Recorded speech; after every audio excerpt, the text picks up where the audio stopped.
Estas son las personas llamadas a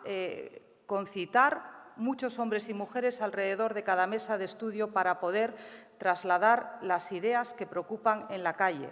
Que la calle y el Partido Popular sean una misma cosa, que no haya ni un solo espacio para el divorcio o para la falta de sintonía. Estamos en unos momentos muy complicados, en lo económico, en lo social y yo diría que hasta en lo institucional. Tenemos que prestigiar la tarea y el trabajo de los partidos políticos para que no exista divorcio de la ciudadanía con respecto a quienes nos dedicamos, yo digo siempre, al noble arte de la política. Pero tenemos que trabajar, hacerlo con sentido común, poniéndonos en el lugar de los demás y, sobre todo, dejando muchas veces de mirarnos al ombligo, de mirar solo al despacho de enfrente y de mirar a la cara a mucha gente que lo está pasando muy mal en Asturias, que tenemos unas cifras de paro alarmantes, yo diría que catastróficas, y que es preciso que entre todos seamos capaces de dar un vuelco, una aportación para que nuestra región